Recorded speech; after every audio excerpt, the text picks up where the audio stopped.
Yo, what is going on, guys? It is your host, Garrett Williams, aka Texans commentator slash Houston Stressins. Welcome to Second Guessing with Stressin. I had to do another live this week because your boy Nick Caserio has been going crazy, man. I mean, we talked last Wednesday, and there's been a lot more news since then that has followed suit.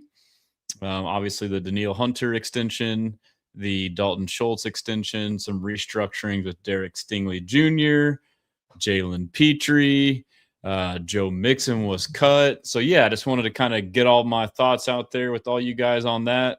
Probably go for about an hour today. I know sometimes I go hour and a half, 2 hours, but shout out to chat on IG. We got it's Mev JV23 with the H is up. We got Golfer Mattingly in the chat. We got Gregory F. Collins. H is up. And we got Rollo Hendricks, my guy. What's good?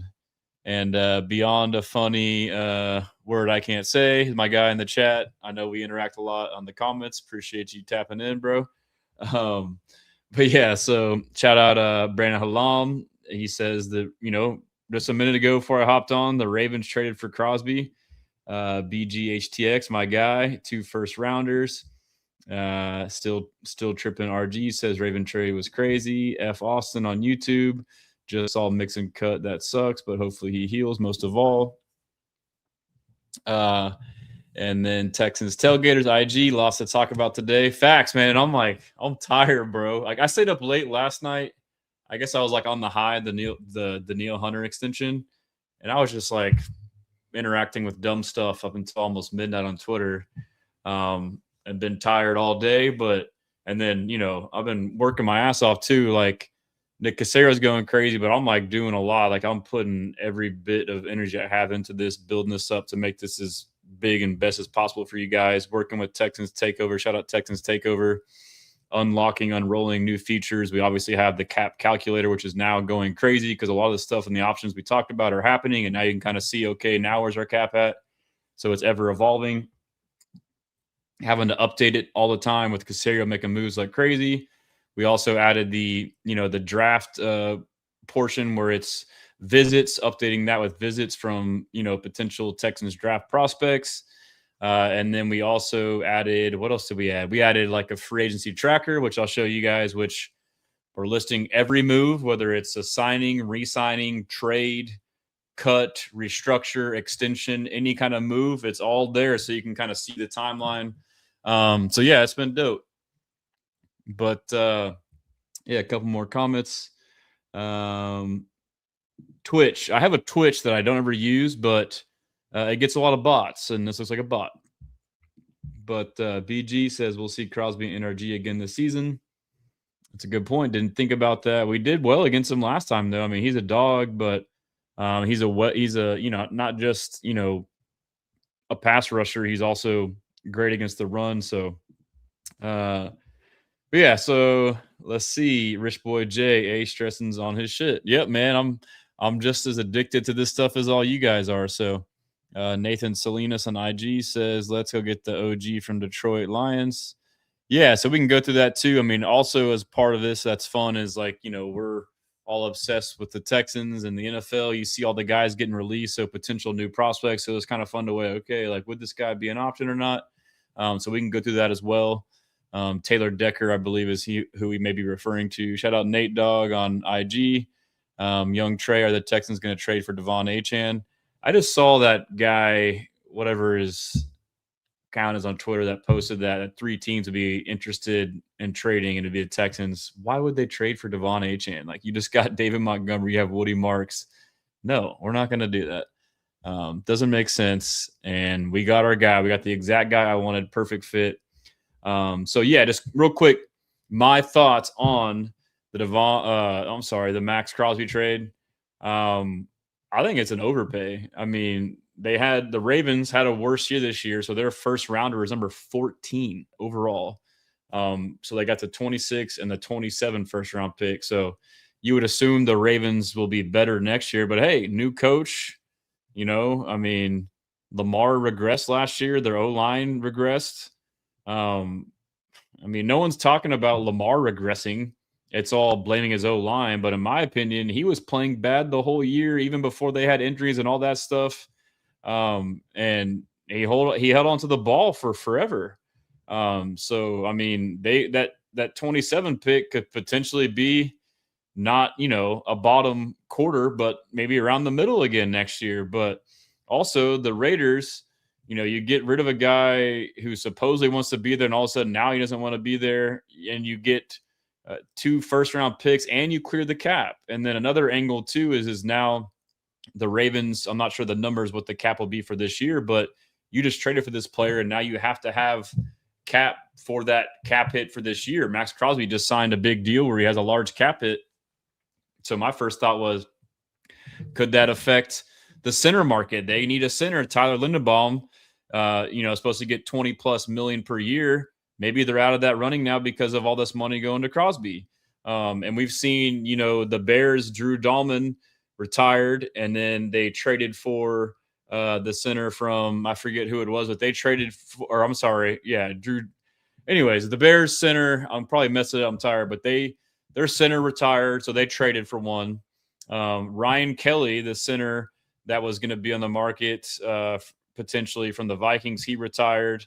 I'm trying to think who else. The Chargers signed the center from the Commanders as a free agent, which, by the way, initially I forget every year, but, free agency, the legal tampering period doesn't start till Monday, and that's when you can agree to a term. But if a player is cut, then they are a street free agent and they can be signed now. So there's plenty of guys who have been cut that the Texans or any team could sign between now and Monday or even after that. So just something to keep in mind. You kind of forget about that. But anyway, so the center market is somewhere that Caserio said like they could look to upgrade. So there's, a handful, there's like 2 or 3 teams less in the market now, or maybe have their, cap affected. So that's just kind of my thoughts on that. And I think what I'll do is to kind of go through, to kind of go through some of the stuff. I'll go to my site to kind of get us through. If you haven't, check out my site, HoustonStressens.com. Been writing a ton of articles. Nathan Salinas says tough opponents next year. And let's see, Texans Jacob, please address Caserio not signing any free agent lineman yet. It's very concerning. Yeah, we've been joking, a lot of fans freaking out about about Caserio not getting linemen. Yeah, you can't. I mean, you can maybe sign the guys that just get cut, but it's pretty rare for them. It feels like them to sign with somebody right away. So yeah, everybody chill out. We got plenty of time. But yeah, let me maximize this so it's bigger. So yeah, I've been writing like an article on all this shit. I try and not make it just transactional. I try to like add a little bit of analysis, not quite my typical super in-depth analysis, but if you want to get caught up to date, man, I got everything. Been sending out newsletters like crazy. Anyhow, yeah, if you want to subscribe to the newsletter, it's up here. Subscribe for free. And let's see here. Where should we start? We finished last time with Trent Brown, so we'll just start from the bottom. Now we're here. I'm so white. We restructured Derek Stingley Jr.'s contract yesterday, and nearly $16 million was created in cap space. So you can go on here and you can see, and shout out Texans Cap, been crediting him and using his tables and his projections. So that basically put us, so there's projected cap space. And then Texans Cap likes to use effective cap space, which would be your projected minus the amount that you would project that you need to have on hand to pay your rookie class that you draft. So depending on who you are, you can look at a number a certain way. So that brought us to 7.8 projected million. And then when you factor in the draft class hold, that would be 3.18 million. And again, when you restructure, you can do like a max restructure or a simple restructure. So a restructure in general, you are converting base salary to bonus. And this is all purely accounting for the cap side. Doesn't affect the player and the way they're getting paid more often than not. And unless it's a max restructure, which you do over 5 years, and that player either has 5 years on the contract, which is rare, or you add void years, which are like basically dummy years to add to it, and it's just cap purposes. The player only has to sign off on it if it's a max restructure. If it's a simple restructure, they don't have to sign off on it. So some people are always like, "Oh, that was a selfless move by so and so to restructure." That's not how it works. Like, even when it is a max restructure and they do have to sign off, there's no reason really for them not to sign off. And restructure candidates, you don't just restructure anybody. You restructure guys that you are committed to and that you see in your long-term future more often than not, because you are creating more dead cap by converting that base salary to signing bonus. So you don't want to do that with somebody that you might cut down the road. And so a lot of these guys you see that are getting restructured are guys that they believe is part of their foundation. Derek Stingley, obviously. And so I believe, his wasn't a maximum restructure, but it seemed like there was a couple void years. So it was like spread across 3 to 4 years. Anyways, you had a chunk of change there. And then right after that, we had the Jalen Pitre had a restructure. So you can go in the article, you can see I go through it all. I like to try and credit who breaks the news first. Texans Cap broke the news on this one. And then he updated the table. There's the money. I think the order of these articles may not be in the correct way, but anyhow, so you kind of go through there. So same thing with that, with Jalen Pitre, same stuff as far as he's someone you believe in. The one that broke late last night that I liked and I predicted, and I feel like a lot of people were surprised by, but I was not, and I was ecstatic. And Danielle Hunter is the man, bro. Like, he is super crucial to this team's success. Our defense, our team is built through our defense. Our defense is built through our D-line. Our D-line is built through Will Anderson and Danielle Hunter. That's where it all starts. That is the nucleus of our entire team. And so you had 1 year left on Danielle Hunter's contract. And so we've talked about on here too, like we've learned from Nick Caserio, when you have a guy with 1 year left on the contract, he likes to not just sit on his ass.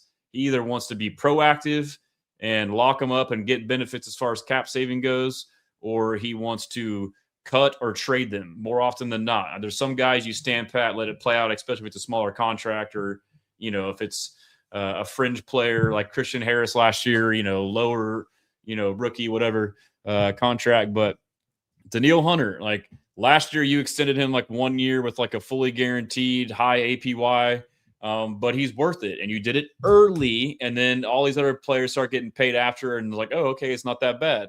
And so you did it again, and you saved money when doing so. And people want to say, and I wrote a big article on, one on how to save money. Or it was all encompassing. It was how to save money, which is what we're doing now. This is what Caserio is doing. He's creating caps. This is locking your future. It's like getting two birds stoned at once. Two birds with one stone. That's a quote from the Two Birds Stoned at Once. Is from Trailer Park Boys, where he kind of makes fun of the original quote. But what you're doing here is you are locking up like a cornerstone for another year. I wanted to extend him for 2 years. Anyways, and you're freeing up cap space. And you're doing this all before Monday. So you can have money to go sign free agents. Like, this is what he is doing. He's gearing up to sign free agents. And first we had to get, cap compliant. Now it's like, all right, how much more can we do without getting crazy? But to me, I laid out in my article about all the scenarios, and then, and there was options with Danielle Hunter, restructure, extension. And to me, it was, you extend the guy, bro. Like I was saying, 2 years. Like, people talk about age. Like, this guy just was second team all pro. Like, he could have been a first team all pro. Like, he's like, the age shit. Like, to me, a lot of the age stuff we went through it with David Montgomery. I gave you my 2 cents on that. Like, it's overrated, bro. Like, the age stuff is just like, it's just too surface level. Like, look at the guy, look at him, the kind of person he is, the drive. And then go look at other defensive ends in the history of the NFL. Like, it's not rare for guys to have long careers and be successful at the edge spot. And, Danielle Hunter is still, in my opinion, like not even considered old, really, relative to some of these guys like Strahan, or I can't think of other names off my head, but I kind of researched like, okay, like, yeah, there's plenty of guys that have played like 13, 14 plus years in the league and had been productive the whole time. And so we see no signs of regression. If anything, we're seeing signs of like steady improvement. So no brainer to me. I was happy. And, I do see like people like thinking that like signing guys like him, and then I guess next I'll cover Dalton Schultz. Signing guys like him and Dalton Schultz means, well, that means if you're signing this old defensive end, then you're not going to go sign offensive lineman. Like, no, like like I said, you got two birds stoned at once. Every time I think of two birds, one stone, I just say that funny saying. So now it's like my automatic saying. So I sound like the idiot that I'm, making the joke with. But anyhow, so you're freeing up cap space, bro. So let me go back to the article with Danielle Hunter.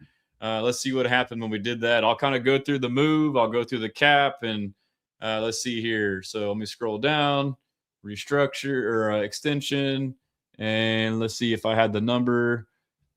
You save almost $14 million in your cap by paying Danielle Hunter. So you just got $14 million that you can now go give to a lineman like that. So that means you can go get a lineman, and we know how Caserio is. He likes to get linemen that are, in free agency, veterans. He likes to do 1 or 2 year deals. I know it's annoying, but like I've come to like it, and it makes for this where we have all this turnover and all these moving pieces. It's a lot of work for him and a lot for us to take in as fans, as opposed to just locking guys in and writing it out. But he talked about optionality and flexibility. That's what that is. And so now you can sign veterans. You can sign to a 1 year deal, 2 year deal. And just because you sign a guy to a 2 year deal doesn't mean you're going to keep him for 2 years. You can have him for that first year. You can cut him the next year. And also, too, I'll play a clip, something I've been preaching, but he said it on Sports Radio 610 with Sean Pendergast and Seth Payne. Shout out those two guys. They do a lot of great work. But he basically said on there that, the first year of signing a free agent, the cap hit is low. You defer it, just like we've been seeing with the void years, and you add the void years and you spread the cap hit out. Like, this is like the way of doing things. There's a balance too. Like, you don't do it with everybody. You do with guys that you think that'll be around. And so basically too, like that's another element to factor in, kind of getting off topic there. But yeah, so I don't see the logic of signing Danielle Hunter, an old defensive lineman, how that negatively affects the outlook on how you're going to approach O-lineman. To me, it's the inverse. Like, this is a good thing for the prospect of us going and signing offensive free agent O-lineman. But I can hear out the argument of, I don't know that he will. I'll believe it when I see it because he didn't do it last year, his track record. Okay, fine. But that's a separate argument. Like, I can entertain that. Like, okay, I get your logic based off what we've seen. Like, I kind of agree too. Like, I'm optimistic. Everything points to they should and can and will address it. But part of me is still like, I still got to see it just because last year. But I mentioned it last time too. I will say this, and I need to write an article. I plan on writing an article before Monday, giving all my targets, specifically O-line, like most of it. But I want to dive into exact details so I can be speaking factually when I say this. But I suspect, too, the approach to O-line last year did have more constraints. I feel like cap may have not have been as high when it's all said and done, when we're done restructuring guys, because I do feel like Azeez Al-Shaair is still a candidate who should and will and can and should get an extension. That'll save us some money.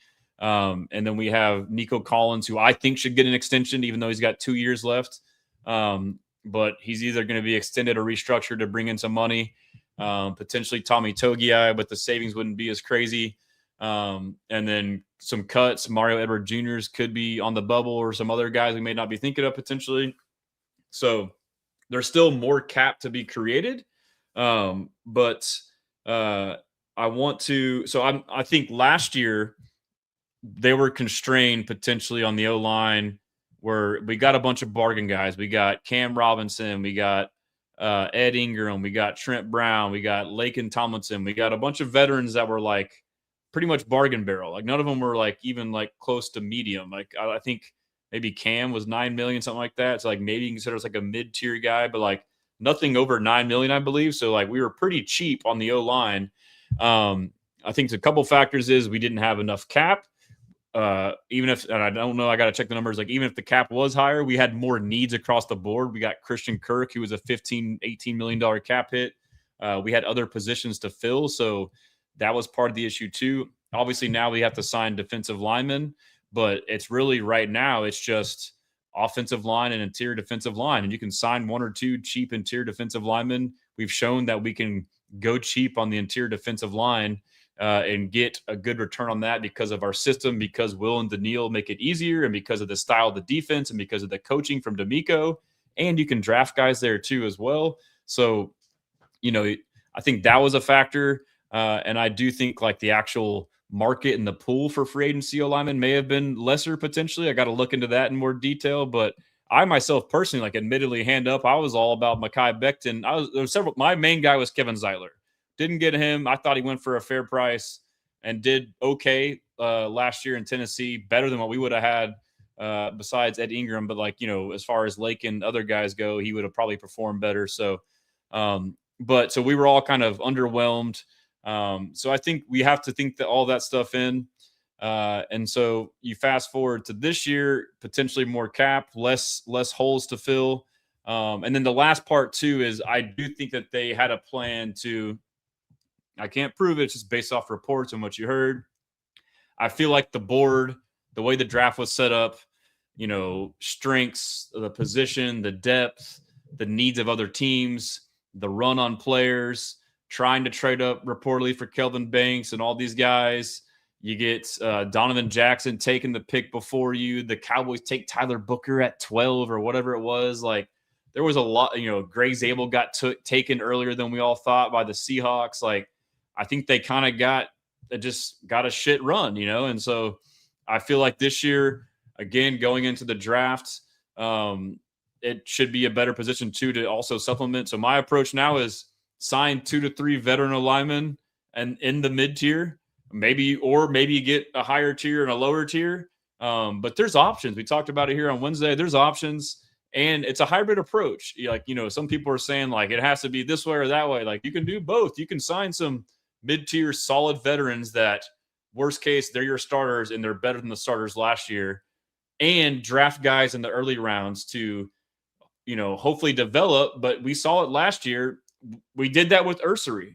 It was Cam and Ursery. And guess what? Ursery went and took that shit. So, you can do the same thing. And then, if he beats out this veteran and now he's upset, then you can trade him. Like, we traded Cam Robinson. He was upset and didn't like us. Okay, well, we'll trade you. Like, so that's going to be the same approach. And I like it. Like, it's going to be the same approach, but like a notch above potentially in the signing. So long rant there. But while we're on it, someone else kind of tied to that logic was Dalton Schultz today got an extension.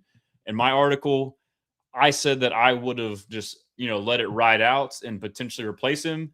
But that doesn't mean that I'm happy with the deal. I think it was a great deal.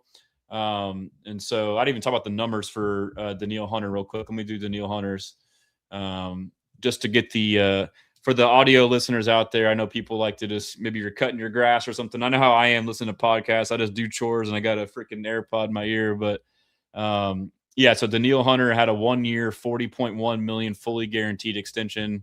It sounds like a lot, but to me, it's worth it. And then Dalton Schultz today, this was the most recent news, I believe. And so he got an extension. Ian Rappaport broke the news, have agreed to terms on a 1 year extension worth $12.6 million, with $17.6 million now guaranteed between this year and next year. And and so he was like 12.4 or 12 million APY before that, like on the 3 year deal he signed with us initially. I think it was like 3 for 36. I think it was like 12. And he was like right on the fringe of like top 10 paid tight ends. Now he's like just inside of it. And so I think he is a top 10 tight end as much as people. So like this one I can hear debates on. But to me, Dalton Schultz, last year was a bad year. We were on him. I was on him as far, on him, ragging him. But to me, what came to light after seeing this year, which was a really good bounce back year and a really underrated year, I do feel like 2024 is still on people's minds on Dalton Schultz when this 2025 Dalton Schultz was completely different. And I will say, first year we got him, he was pretty good. In 2023, first year, Bobby Slowick, CJ. Second year, 2024, underwhelming. But I said it all year, like, he looks hurt. And then I've talked about a lot on here, and there's been multiple times that Nick Caserio, 3 and 4 times over the past couple of years, and I think even Dalton Schultz himself, he like say it but won't say it.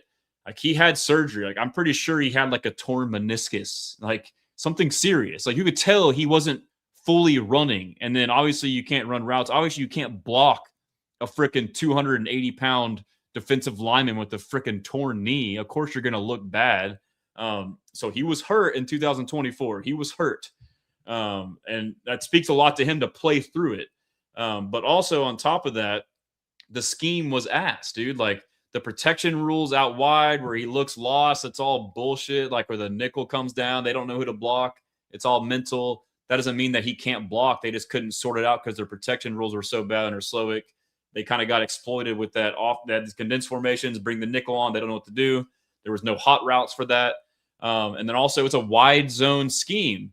And he's not more of a spatial blocker. Like, when you watch him, even like on bubble screens for like receivers, when he's out in space on the perimeter trying to block little guys, he's not good at that. And that's okay. Just realize that and don't do it. But what he is good at is, believe it or not, I mean, he's a pretty big guy. He's like 6'5", 6'6", like 250 roughly. He's bigger than you think. But Dalton Schultz is a much better gap scheme blocker. And if you listen to him talk, like, he was on Super Bowl Media Row on several interviews, and he talked about it, I believe, with Ross Tucker, like, him going into Nick Caley's offense was like, he's like, yes, I'm like riding a bike, bro. I'm back to the offenses that I ran my whole career under Dallas. And the running game and the blocking game it's duo and gap scheme and man-on-man blocking, which he thrives in, he's familiar with. But also in the pass game, this is like the most important part to this too, and why I think this extension is extremely valuable is we now are with Nick Caley, which is similar to what he ran before in this EP Earnhardt Perkins offense, New England Patriots, where we talk about a lot on here. Receivers have more freedom to adjust their route based off the leverage and the coverage of the defensive back. And with this new learning curve for guys that were in the Slowick system, where it's like, run this route no matter what, pretty much every time, they all struggled. Like, even Nico Collins struggled, even on like simple stuff like learning, and they got better, but they struggled. Knowing when to convert your route or not, knowing when to throttle or not, knowing when to break this way or that way. Dalton Schultz was, and even Christian Kirk was struggling at it. Dalton Schultz was the only guy that CJ Stroud could trust when there was a potential for an option route to do the right thing. And you saw it time and time again. And that's why he led our team in receptions, right? He led our team in receptions because he was the only guy he could trust. And so that is valuable, bro. Like, he was CJ Stroud's security blanket. And we saw it in the Patriots game, and no one talked about it. But like, when he went out of the game, that was the most impactful thing. There was a lot of stuff that you could say Stroud played bad, Nico was out, Trent Brown was out. Dalton Schultz being out was the biggest thing, because then came Harrison Bryant. That MFer trips on our own player, and then his guy runs into CJ and he throws a pick six. And you got Stover dropping balls, So, I mean, Dalton Schultz is very underrated. He has great chemistry with Stroud. Yes, I understand the criticisms, like the effort it appears at times. Just the way he runs, I get it too. It feels like he isn't always running full speed. But again, I think a lot of it is that second year that's stuck in our heads, like this guy, but he was playing hurt. So for the most part, a lot of that was gone. I mean, there's some moments here and there in 2025, but I mean, and he's also a leader. And then again, talking about the media row, like, he went up there and he had CJ Stroud's back over and over and over again. Like, the words that came out of his mouth supporting CJ Stroud, like, that alone is extremely valuable. He is a freaking leader, and he is an integral part to CJ Stroud bouncing back this year and continuing his success. He understands the quarterback position, the psyche, the mental side of it, the ups and the downs, and his role as a tight end to block for him and also get open for him and be reliable for him. And also, be a leader for him. So that's another element there. But yeah, so I'm happy with it. Like, if they would have paid him some crazy money or gave him like a 2 or 3 year extension, then I would be pissed. But the other part too is, again, just because we extended him doesn't mean we're stuck with it. Like, yes, a decent amount is let's see, 17 million guaranteed, but he had he probably has 24. So most of it's guaranteed, but you could potentially trade him next year if something happens, or you could cut him and salvage some of the money. So I mean, but that's my opinion. I can hear some of the criticisms, but like, I write all that stuff in the article too. So if you wanted to kind of just read through it, it's right there as well. But getting back to, we'll get to Joe Mixon next. Let me get to some comments. It's a nice little rant there. So let's see. Max Crosby, I'm not worried about the offense, but the defense is another level. I'm worried. Yeah, the defense. Oh, you're talking about the Ravens. Juan Chavez didn't like the Joe Mixon release. Let me start backwards and go up. We need better depth at tight end. I agree. So this also clears up some questions as far as when you talk about Dalton Schultz. I thought if they didn't extend him, if they let him stand pat, then that means now you may look at drafting his replacement. And to me, Dalton Schultz felt like more of a complete tight end this year and is better at blocking, but he is still like a glorified receiver at tight end almost to an extent. And so, if you were to not extend him, then I could see you drafting a Kenyon Sadiq, trading up a Stowers, Eli Stowers, someone who's a receiving tight end first that could work on blocking. But now that you locked him up, to me, you don't need that. And also Brevin Jordan is that. I know we can't really expect much from him. I think it was kind of crazy they extended him after he tore his ACL for the second time in a row. But, Brevin Jordan, hopefully he comes back and shows some juice for us, and he can be that H-back, the move tight end that can do some stuff. Cade Stover was a large disappointment second year. I mean, he showed some promises first year, basically played fullback his whole first year because we didn't have a fullback. Kind of did it again this year, got hurt, came back. He started out good, then he got hurt, never kind of quite got back fully from that injury. So he could, be what we'd like, but we need, and now this helps solidify this need, in my opinion, is a legit blocking tight end. I mean, you could go and sign somebody like Charlie Kolar in free agency. There's a number of other, big blocking tight ends that could fit that mold in free agency or in the draft. And the draft, there's plenty of guys. Y'all know my guy, Sam Roush, Nate Borkacher from A&M. There's plenty of good blocking tight ends that we could draft that are either also good receivers or also more upside that maybe didn't get to flash it enough because of their quarterback and offense. And so that's would be the last angle here, is that kind of clarifies that for me. Shout out Primo J on YouTube. Karma, do you think the Texans should get a wide receiver in free agency? Yeah, I mean, I want Keenan Allen, bro. I want Keenan Allen. It would make sense. One sec. Let me get a sip of water here. One sec. I'm pretty sure, I'm 99% sure Keenan Allen signed a 1-year deal with the Chargers last year for $3 million. And he balled out. Everyone thought he was done. Balled out. They had interest in Keenan Allen in 2024 before getting Diggs. And we offered, I believe, a third or a fourth round pick for him from the Chargers. They denied and gave it to the Bears for a fifth. I believe I may be off on that by a round or two, a round on each one. I think that's right, though. But they went with the Bears supposedly to keep him out of the AFC. Went to the Bears, didn't work. And then got cut, I forget how it happened, then signed with the Chargers. But each year the Texans have went the past 2 years, and they've said it. We want a veteran slot receiver. They went and got Diggs. They tried for Keenan, didn't get it, got Diggs. Last year they went and got Kurt. But to me, I think Jalen Noel can and should be that guy, but it's also, are they going to let him be that guy? Maybe he isn't ready. Maybe that's why he's not playing quite as much. maybe he still needs to develop. But like, if you sign Keenan Allen to a 1 year, $3 million deal, maybe it's more now because he had another good year. It wouldn't hurt to allow Noel another year to develop from like, he is the exact type of slot receiver we need. Like, so I don't think we need some flashy, super fast guy. And this doesn't have to happen because you also have Tank, who obviously also is coming off a major injury, and hopefully he's himself.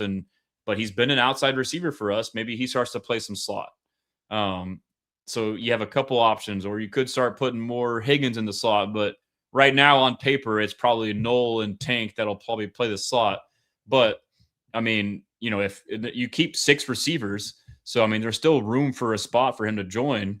But if you sign Keenan Allen, he is the bigger body. Like in this offense, think of the Patriots too. Like, you're not super fast, you're quick, you're savvy, you're smart, you're physical. Like, it's not about getting wide the hell open.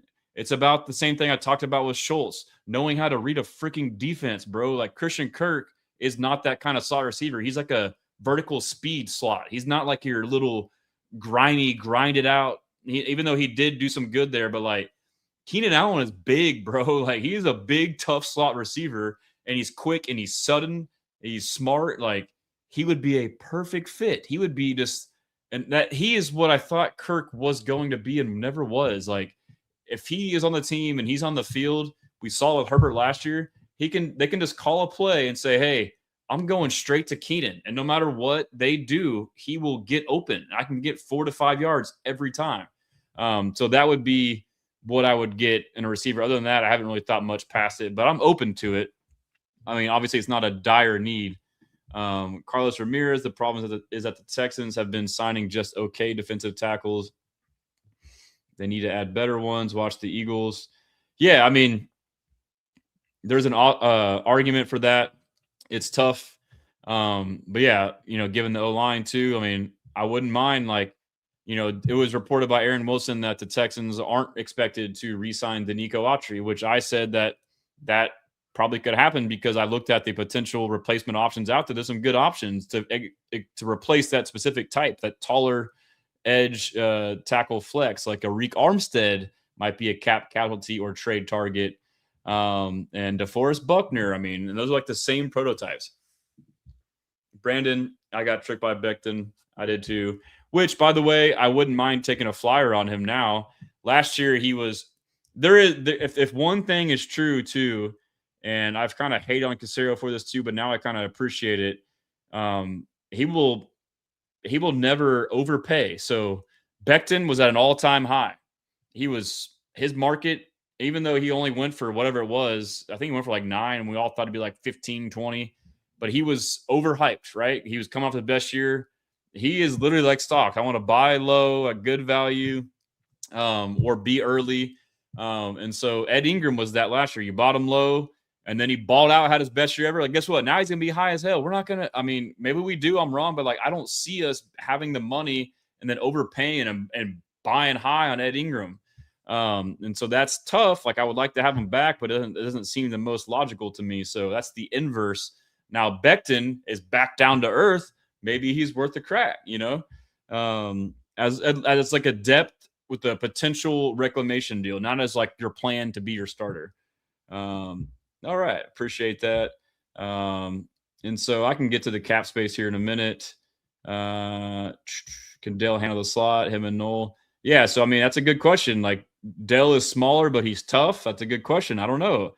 But to me, like, the prototypical slot in this offense is like a fucking, like a Wes Welker. Even though he's not big, he's durable. He's kind of like, he's stout. For a little guy, he's stout. Edelman, like, they're these grimy guys. They're not just like the fastest dude, like they're, yeah. So, yeah, 1 year, $2 million Becton recovery deal. Sign me up, we're going to miss Autry on special teams field goal. Facts. That'll be a huge miss there. But, sorry for the IG guys. If you're not getting the comments, I'm kind of rolling right now. So if you'd like to get your comments out on IG, I'll hop over real quick and see if I miss anything. Nathan says Togiai is pretty solid. Togiai is underrated as hell, man. He is so damn good. Shout out Leonda 93. We need Cheetah Hill. I don't know, dude. He's coming off injury, older. He may not even play next year potentially. This is a great name, Bustin Cider on IG. That is a hell of a name, dude. Bustin Cider. Oh man, sorry. I like making the joke too. Like if you made, it's been made before, but anytime I hear the word cider, I'm like, oh, have you tried that Dickin cider? I'm sorry, that's too much. If you, hopefully you didn't get it, but yeah, I am immature. To King Mahoney, do you think we need another QB? Yeah, we need like 5 QBs. All right. Anyhow, I'm gonna get back to you. So appreciate y'all chiming in on IG. So yeah, Joe Mixon was cut. Man, this hurts, bro. Like, why did it have to go this way? Like, I love Joe Mixon as a player. His personality. He was electric for us last year. We talked about it on here. The O-line blocking last year was not good, but he was so good as a playmaker that he made it look a lot better than what it was. But, you know, Aaron Wilson reported at the combine that it's expected they will potentially eventually release him and that they're going to seek the high-end free agency running back market. You know, X amount of days later, you know, they trade for David Montgomery. And I'm so happy about that. But kind of a similar back to Mixon in the sense that he's a bigger, more physical guy. I know they're not like an exact 1-for-1 type of back or talent or skill, whatever. I'm not going to sit there and do that whole thing. But as soon as it happened, you knew for sure now, okay, like there's no way they're going to keep him. I even wondered, like, is there any trade value? Obviously, it all probably hinges on his health, which it sounds like his health didn't have, you know, maybe he comes back in a month or two and he's fine, or, you know, he start by the season. But like we couldn't last year, we kind of, you know, and I don't think anybody's to blame without me even knowing what's going on. I'm not getting into all that speculation stuff. I don't think it's fair for me or him or anybody to do that. But I would say, you know, it kind of like threw a wrench in our plans last year. Like we were hoping he'd come back, sign Chubb as a potential stopgap, not necessarily a replacement. Doesn't come back. Running game sucks as a result. Obviously, the blocking sucks too, but didn't have like that playmaking back. And we couldn't afford to do that again. Like maybe, you know, maybe he's close to being back physically, but it's like, all right, we don't have a full answer by like we at a certain point, we have to look out for us. Like they obviously have handled this in a way. I know it's frustrating to us fans. They obviously, whether they know or not, and whether they know and they're lying or they really don't know, more than likely it's just they're protecting the player and doing right by him, which you can criticize or not. But I think ultimately is the respectful thing to do, because if they were to know, or if they were to probe enough to know, you know, what good would it do for them to air out, oh, he did this crazy thing and hurt himself. And now it's like you're just throwing this guy under the bus. Like when eventually it'll come out, like the way they played it was very classy. And maybe there's some implications. I don't know the exact details of the contract as far as, you know, he was an NFI designation injury. If we're able to recoup any money off of that, which I don't really think we will. But anyways, we did it. We saved $8 million in cap space, have $2 million in dead cap. And so that basically pays for David Montgomery this year, who right now is 7.5, who we may potentially restructure. So, but yeah. And so cap space is getting up there. And so someone asked about that. Go to my site, bro. Let's see. You got the Texans cap calculator right here. Boom. Shout out Texans Takeover. And right now our cap space, this is our projected cap space, not our effective. So this does not include roughly a $4 million draft hold. So if you were to put in the projected, because I haven't put that on here because our goal is to kind of make it like some of those other mock simulators where we want to put in the free agents in here if possible, which we may not get to in time, and then the draft. And so then you can kind of deduct as you go to the draft. But anyhow, so 36 million or 32 if you include the draft hold. You can go in the calculator and you can find more ways to make money. I mean, Nico Collins, I would extend him, guys. I'm going to give him an extension. Oh, damn, we're at 50 million now from an extension to Nico Collins. You're telling me you get to extend Nico Collins, a top 10 receiver in the league, who's potentially going to be lower value right now, coming off of not a stellar year. I mean, pretty good year, but not a stellar year, and lock him up a little bit further. And you add money to the cap, bro. And so like guys that have already been done, Danielle Hunter, like it's already done here. You can't you can't do it. So we've been updating as we go. Aziz Alshire, we should extend him, bro. Extension, boom, 7.6 million. Let's go. Those are already done. Will Anderson for sure getting extension. That gives you 4. I think we should extend CJ Stroud. I don't know that they will or that he'll be willing. You could potentially extend Kaimi or Davis. Let's just do Kaimi. Extend Kaimi. And then Mario Evers Jr., potential cut candidate, coming off injury, not quite his best year. And the way his contract is structurally, it makes sense as a potential cap casualty. Boom. You could, I think a Jarrett Patterson could be a cut or trade candidate. I think that Xavier Hutchinson could be a cut or trade candidate. But yeah, and let's just give, and so also too, the way that we're going to see this is, it's going to probably happen in stages, like as you go. Like you don't want to do all this first and then have all this money and then not use it and be like, well, fuck, why do we do that? It's like, you want to kind of be methodical. Like, all right, we want this guy. We want these guys. We have this much. We got enough. Okay, we're good. And then things change. Like, oh, we need some more. Okay, now let's do this. So like, it's better to kind of do it as you go. But oddly enough, I just did those and we got $69 million. So anyhow, so let's see here. And Larry says Nick will trade Nico next year. I would hate to see it, but I could see it happening. It just depends on how things shake out. You do have the same prototype in Jaden Higgins. And honestly, too, if that is the vision or goal, you sign him to an extension now, lock him in at a cheaper APY. So now that contract becomes more desirable in a trade. But I would not want to do that. Yeah, we may not be able to afford Nico in 2 years. So you do it now. That's what I'm saying. You extend him now. But yeah, I'm over the Mixon speculation. Hopefully it comes out later. Maybe freeing up that space, we'll make a splash on Trent or Tyler.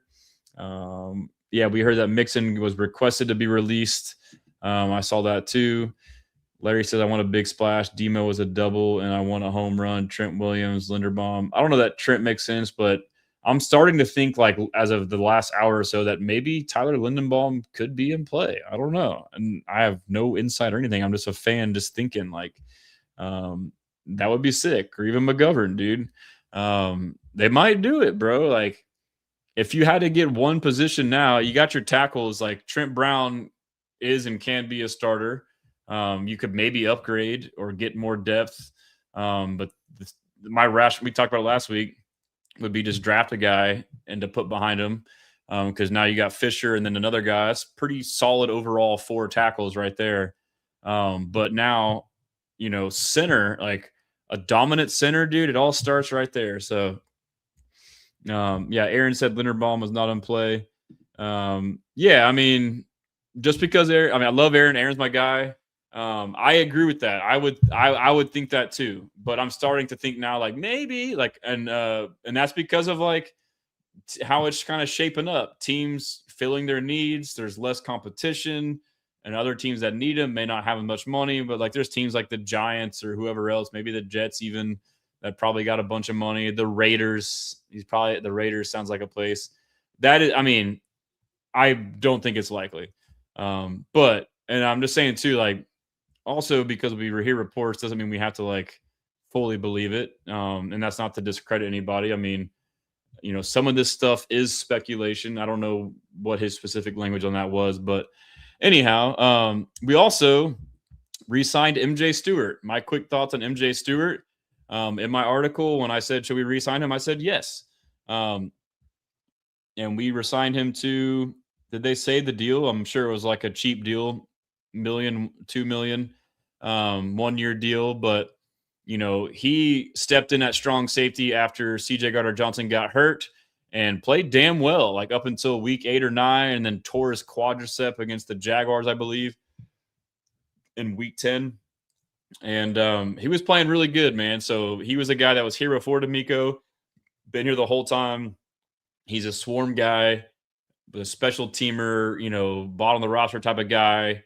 Learn the defense, learn multiple spots, and that strong safety spot. The most important thing is mentally being lined up in the right spot, knowing the play, knowing how to rotate, etc., and then being physical because you're going to be down the box more. and you're going to be asked to hit, and he did just that. So now he comes in with Jalen Reed, who also emerged after he got hurt when Jalen Reed came back, and he played well. So you got, some potential competition, worst case depth, and worst case a really good special teamer. So to me, that's a great signing. And let's see here. We'll go back to, let's see if we missed anything else on there. Go to articles. Jimmy Ward got released. I think we talked about that. That's a bummer too. I mean, he was a good player for us, but he kind of phased out. So we also have this tab right here, the draft. And these are, I just added a whole bunch of new ones. Shout out Asleep T, my guy. He did a bunch of research for me and saw. So if y'all see guys on this list from the draft visits that aren't on here, that should be on here, let me know. We will add them. But he found a bunch just going through Twitter from like other reporters. Like we had most of ours from our local reporters, but we found some from some other guys that were just various guys at the combine. Obviously those guys can't ask everybody every question. So we've compiled a pretty good list here. And you can kind of like filter it through by type and position. And we did this last time to kind of see, okay. And my goal too, before the draft, is to run some numbers on previous year's visits, and see, it kind of lines up with our needs. There's only one receiver, only one DB, a handful of tight ends, a handful of safeties, handful of running backs, bunch of O-line. Yep. Handful of linebackers. Okay. One fullback and a couple edges. Yep. And a good amount of DTs. So the two most positions are O-line and DT. Like that makes sense, bro. So we got that, but then here's the other thing we added just recently is the free agency tracker. This is dope. So we've made 10 moves already. This includes all transactions, but obviously this is going to be crazy work to keep, adding these, but you can filter it by like signings, by trades that came in, trades that went out, extended, restructured, franchise tag. Obviously we didn't have one, released. So all of our moves: Schultz 1 year, $12.6 million extension. Joe Mixon released. Jalen Pitre restructured. Danielle Hunter extension. Stingley restructure.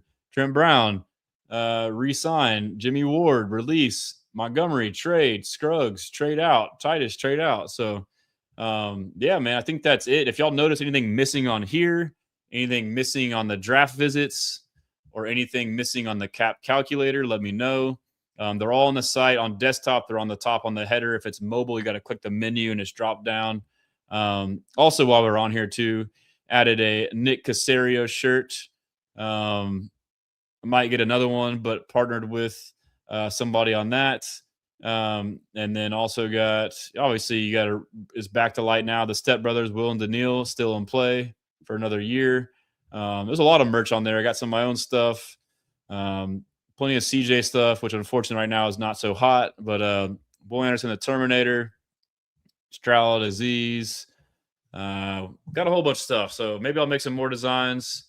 But from there, I think a good place to go would be to the timeline and see what was missed.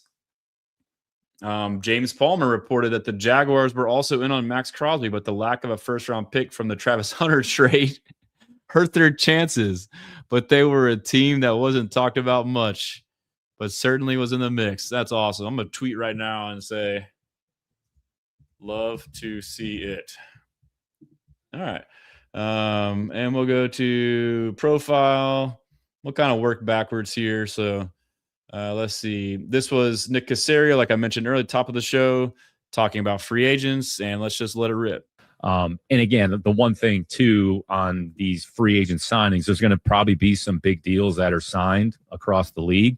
The reality is you can really minimize the cap hit in that first year anyway. So regardless of the size of the contract, the first year cap hit's probably going to be pretty manageable. So it doesn't necessarily preclude you from making a big commitment to a player or several players. It's really more in future years where you might have to account for that, where the cap hit, builds up a little bit. Texans. So that's what I said earlier. So I don't know if he's saying that like, hey, we might sign some dudes. He loves to play these games.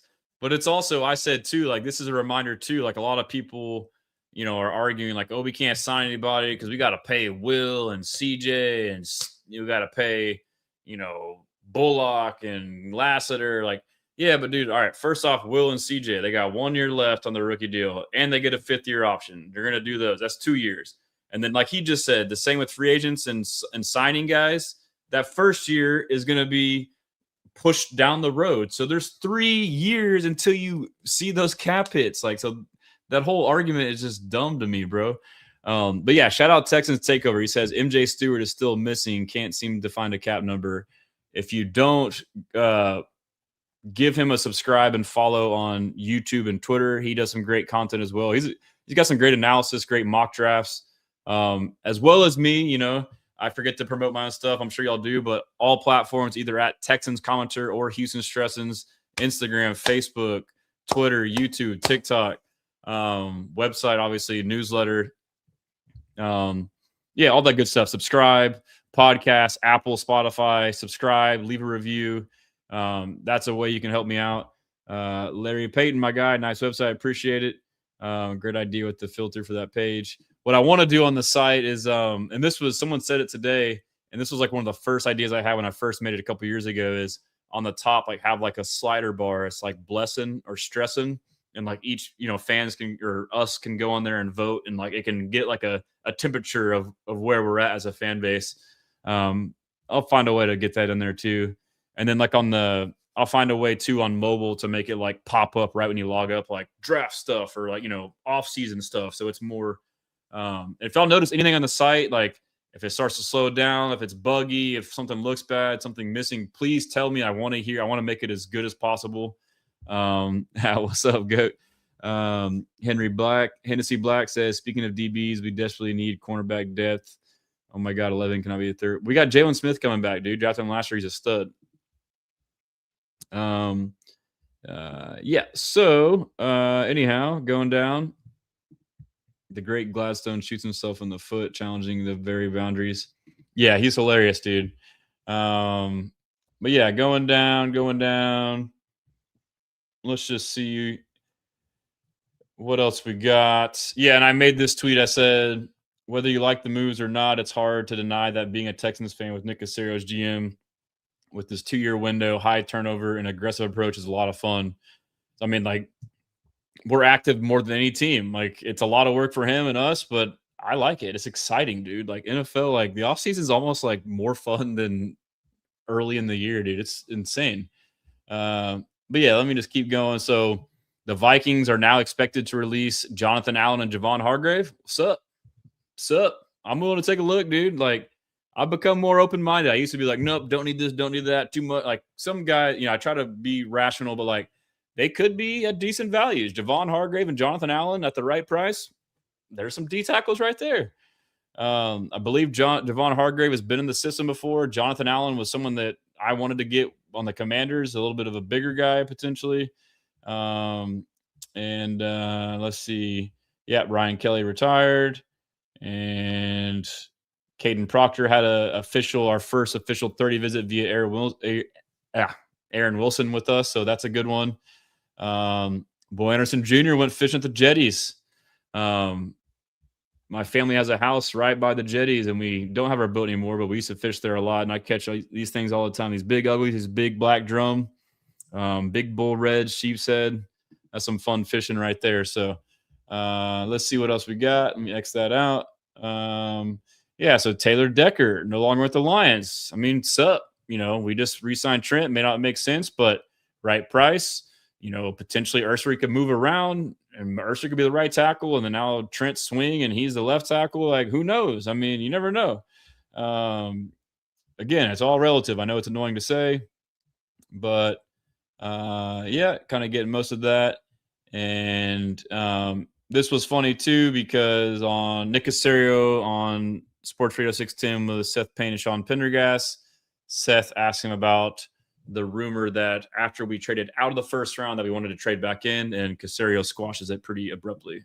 and I know you talked about openly last year about trying to trade up, maybe, or at least discussing trading up when the draft was in the late teens or in the mid-teens in the first round. And then there was a report that you guys tried to trade back up into the first round after you had traded out of it. I can't remember if you confirmed that or not, but let's say hypothetically you had. Was that just mostly? Did you actually? Hypothetically, that's not accurate. That's not accurate. The case. No, not at all. Like once we traded out, like we were out. Like we weren't like. I mean, maybe I don't know what report. Who had that report? I mean, it's probably the same people that reported we were trading CJ. So who the hell knows? That's cracking me up, dude. I don't think anybody even reported that. That was one that took on a life of its own simply by everybody shouting down the speculation that there was you don't want to be in our world, Nick. It might be stressful being an NFL general manager, but trying to figure out what's accurate and what's inaccurate and what's even an actual report anymore. It's you guys are much better at that than I would be. So that's why everybody loves listening. So that was Albert Breer who made that report last year. Shout out Space Age. What's going on, bro? Thanks for tapping in. This was pretty dope. This is via the Gray Area Company. This was supposedly Super Bowl weekend in the airport. David Montgomery. It seems like a podcast with like young kids interviewing professional athletes. But this was cool to kind of get to know David Montgomery. I've always prided myself on my hard work and like the kind of human and the teammate that I am.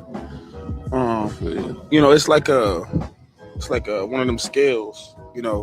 Some days some things weigh other, and it's just who I am and how I'm built. Like, I'm a competitor, but also am a great teammate. And sometimes, like, trying to find a happy medium, and that can be confusing to self. But I've always, like I said, prided myself on being a good teammate and a good human first. And, at that point of where we were, and then this year, like, was my role different? Yeah, what I wanted to, play a lot more. Yeah, like anybody would if they competitor and they like playing the game.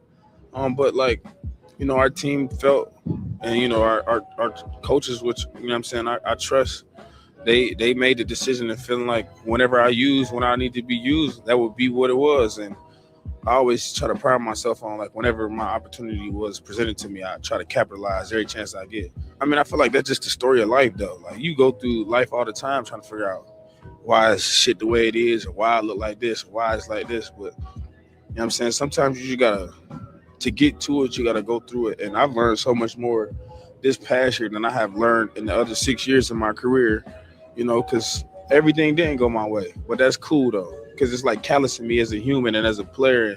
You know what I'm saying? You get to finding out way more shit about yourself that you didn't know. Like, when everything going good, you ain't learning too much about yourself because you sitting on a hot seat, everything's smooth, it's cool. But when, like, that current gets to change and it ain't going your way, that's when you find out, like, when you find out who you really are, how much you really love what you love, and what kind of human you are when you get under that microscope, or, like, I'm saying, when that flame under your ass, like, what you gonna do? Pause, I'm saying, you got to make a conscious decision and an effort every day to go give 110%, even if it's not ideal for you. So if it's anything I can take, that you can take from me, is like, bro, stay persistent with yourself, always grow.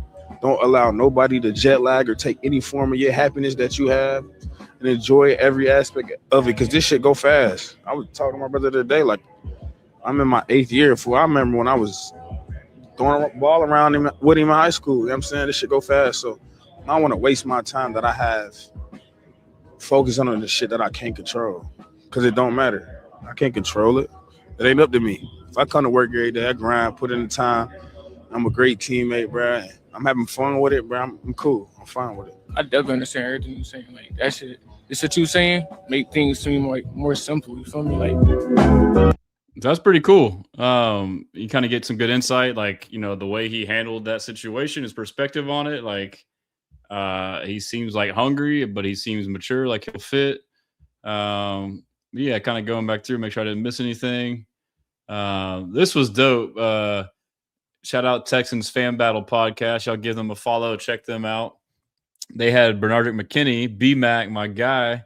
Used to play Fortnite with him, old Texans linebacker. He's hilarious. Had a story about him getting a concussion and how Brian Cushing gave it to him, and it was actually in pregame. We talking about Brian Cushing. Cush gave me a concussion too. Dang. He gave me a concussion the Jaguar game. Me and Kush used to headbutt each other before every game. Oh, dang. And it was like first quarter, and I just didn't know where I was. And then we watched the whole film trying to figure out where did I get hit to for me to have a concussion. And goddamn, I was like, well, I was headbutting Kush before the game. Dang. They had to rush me to the damn hospital. That's We hilarious, talking about dude. Brian Cook. That's so funny, bro. But yeah, let's see what else we got. Nick Caserio on the David Montgomery trade on Peyton Pendergast right here. Still, obviously, these trades are finalized next week when everybody kind of goes through the physicals in the process. But I would say David's been a very productive player since he's been in this league. Say his leadership, his toughness, his consistency. You have a lot of, and I've said this, have a lot of respect for Matt Campbell and the program that he built at Iowa State, and probably the program that he's going to build there at Penn State. I mean, everything that we had on David, even coming out, I mean, this guy was one of the, I would say, toughest, elite makeup players that Iowa State has ever had. And you saw that his impact that he made, for Chicago and then the Lions program as well. So, again, discussions are always very fluid. We're always looking at opportunities at players that may or may not be available. I would say, like Detroit, I had great conversations with Brad Holmes. Have a lot of respect for their program. Him and Dan, what they do is as good as any program in the league. I would say they weren't necessarily trying to move on from David Montgomery. Mm-hmm. That's a good tidbit. Like, we heard that he was unhappy, and Nick Caserio is like, "Hey, what's up?" But they weren't actively shopping him. So, like, I think I made this analogy. Did we listen to this before? Maybe I didn't play this clip, but I said this with you guys. It's the analogy is like the people who go and try and buy your house that's not listed on market, as opposed to the people who wait to buy a house when it's listed on market. You have all this competition. Instead, this is where he finds his edge, bro. I think they're similar to us. You'll listen if somebody asks about a particular player. The answer is like, yeah, we'll entertain it, or you know what, it's really not an option. And then you kind of work through the process. So, we feel David is a player that'll be a good fit in not only our offense, but in our building. And, his leadership and toughness is something that we feel can be an asset to our team and our program. Naturally on the outside. I don't know if I did that on Wednesday or not. I don't think so.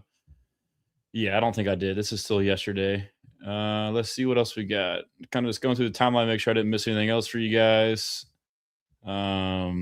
You guys are awesome. I love y'all. I love the Texans. Tyquan Underwood is the assistant wide receiver coach. I'll see if I can find the update on the new Texans coaching staff.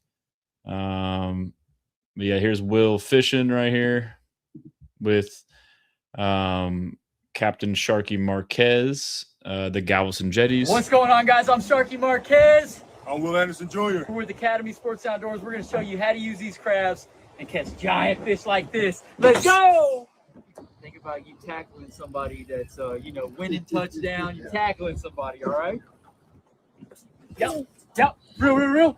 Big old surf rod. Got him, boy. Got him. Will on that monster. Oh! Jetties. Yeah. Oh! Got him. Yeah, Big Ugly. Holy smokes, bro. I cannot believe I just caught that. You caught that, bro. Yeah. There she goes. How sick. Sick, right? Big red, baby. Big red. Oh, beautiful, Will. Yeah, nice. And easy, Will. Nice and easy. That's good. You can keep that one. It's not too big. Boy, that's huge. The blacks are on the Big Uglies. That's him. They get worms in them. They Will get big. Senior with the hook. So do the bull reds too. Oh, he's screaming. Plus, you can only keep one bull red per year. Oh, baby. They have a big old head on them. Oh, bring him in. Why did he freak out for a sheep's head, bro? Sheep's head are really good eating. Senior Will. Yeah, they kept that red. And we got a table full of fish, guys. It was epic out there. That's a pretty good red. Let's go, Outcast Charters, baby. Yeah, the sheep's head, they're good eating, but they are a SOB to clean. They got like a big rib cage on them. You kind of like, most fish you just fillet and it's like like a trout or a redfish, but but the redfish have big scales, and the sheep said they got thick scales, and you got to go like around the rib cage and do like this weird. But and I don't know if y'all seen the sheep said they got like human teeth, dude. I love fishing, dude. That's what I wanted to do is like guys like Will, Kamari, Jalen, Noel, all those guys. Like I have a family place with a pier in the backyard, and you can just like turn on the lights, catch trout all night. Like that would be dope to like have an interview just catching fish one day. But yeah, here's the coaching staff. I don't know if there's anything crazy on there, but yeah, we all know the coaching staff. I don't need to get into the nitty gritty on it, but yeah, that's it, fellas. Man, any questions before I go? Any feedback? It's been a blast. Hopefully it's not too crazy tomorrow. Get to spend some time with the family. Hopefully, it's not way too much stuff going on. I can be present. I will be present, but yeah, no, sorry if I missed any comments. If there's any questions I didn't get to, you can feel free to DM me and let me know there. But yeah, other than that, man, it's I like what happened today. I know a lot of people. And I know I'm always optimistic, and people could say that I'm glazing or whatever. I don't know if people do say that, but like, it's what I genuinely believe. Like, and again, I still won't criticize Caserio and have when I think it's applicable. We'll see what he does. But I think so far, so good, honestly.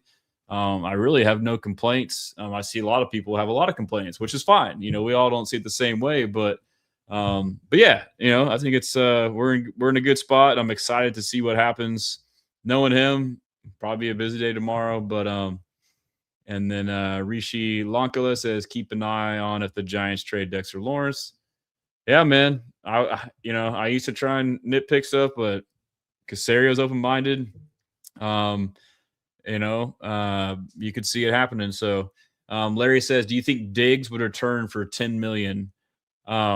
So yes, Diggs got released, and I said blessing or stressing Adams a Texan, and it went crazy. Like people were like, F no. Like I get it. Okay. Like obviously legal issues. I have learned though, like following the NFL and like, there's all these cases like Jimmy Ward, for example, people deemed him guilty. He was not guilty. He was no bailed. Like he was innocent. Who knows? Stephon Diggs, it could be the same. I'm not judging him for it. Like these cases, and I wouldn't, but anyways, if that clears up and if he was just cut, I don't know if he was cut because of that, or maybe it's just cap or performance or whatever, or it could have simply been cap. Maybe they're trying to clear cap to trade for somebody, but regardless, like Stephon Diggs, if that stuff's cleared up, I know he can be. I mean, when he was here, he was great. Like we harnessed it. If you have the infrastructure to handle it, I mean, if you get him on a $10 million 1-year deal, we missed that freaking alpha leader, bro. Like we missed that last year with between Mixon and Diggs. Like they both were like that. We didn't have either of them last year. And he played more outside this year, but for us, he played slot for us. And he was just like Keenan Allen in the sense that he was bigger, durable, savvy, smart, always going to be in the right place. I would be open to it, bro. I know most people are saying hell no, but like, I mean, they were like that too before we traded for him. Most people were like, I did a post, like there was rumors and like, oh, hell no, let's not get him. He's a diva. And then we got him like, oh yeah, let's get Diggs. I like Diggs. Like, so, I mean, yeah, so I need to learn more about Monty and his character, but seeing some of these videos, he seems like he is, but I don't know if he's like a big vocal guy. My brother-in-law is a Lions fan, and he's not really like a big vocal guy, but he seems like a dog. I mean, so maybe he can provide that in that sense, but and then Houston sports fan, quick question with all the moves. Check out my site. It's on my site. Go to HoustonStresses.com at the top, or if it's on mobile, click the menu and go to cap calculator. It's around 30 to 3 million, I believe. Go on there and create some more cap, bro. No cap, straight cap. Let's see, dope stream. Appreciate you guys. And will the team really do much on a Saturday? I don't know. I mean, I saw a beat reporter say I expect more things to happen tomorrow. I need to do another live and an article just going through the free agents. We didn't quite go through it because there's new guys, and I think maybe Sunday night might be a good one where we can just go on here live and just go through the list. We can just say yes, no, or this guy at this price. That would be dope. And All Good says Diggs was 7th in the league in receptions when he got injured. Yeah, man. I mean, and then Rishi, which DT can we expect to re-sign? I think Sheldon Rankins makes the most sense. Tim Settle makes sense as well. So I think Sheldon would be number 1, and then potentially Tim number 2. Check out my article.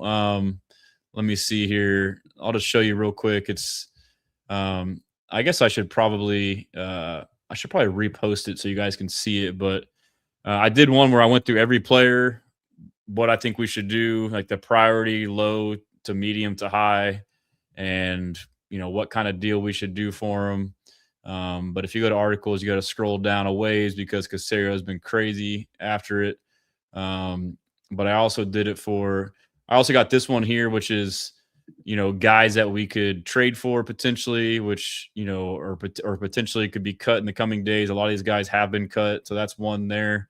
I'm not even sharing the screen. I'm an idiot. Press the present button, screen share. Let's go there. Okay. So yeah, there's this right here. About the targets, and then let's just go back. And if you want to get my analysis on so far, like my predictions have been pretty good. So I guess we can fact check myself real quick and then we'll call it. But other article will be, I guess there's these two. So I did free agents who to resign and not resign. Let's see. So EJ Speed could get re-signed. So I went through all of them. Kirk, no. Jimmy, no. He got cut. I had Autry medium to high, thinking that we might not do it, which it sounds like it. I got Rankins high to medium, Barnett medium to high.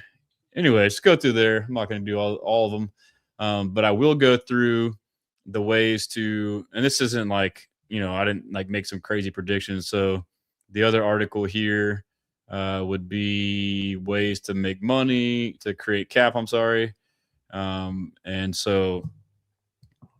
A lot of these have happened.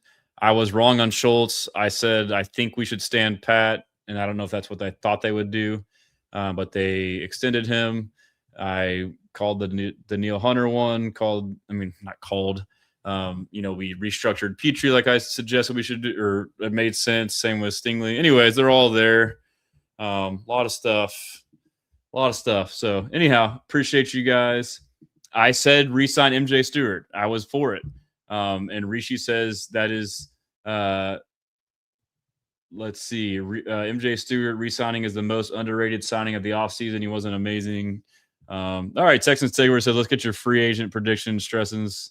I think we get, I don't know that, I think maybe we could get a McGovern and go big on that. But I said on here, I think what we might do as center, like my crazy, just specific random thing is, I think they draft Pat Coogan in the 5th round, and he's the guy that could potentially take Jake Andrews' spot.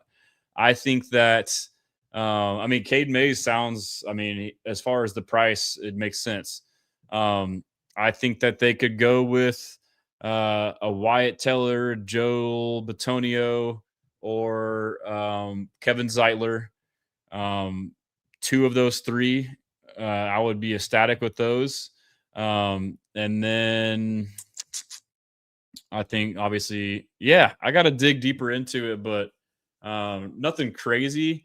I think that we could trade for Arik Armstead, the defensive tackle on the Jaguars, or DeForest Buckner. So it is pretty much in those articles, but that's pretty much it. So fellas, I appreciate you guys. Until next time, we blessin'. Stay tuned. We'll be in touch. Love you guys.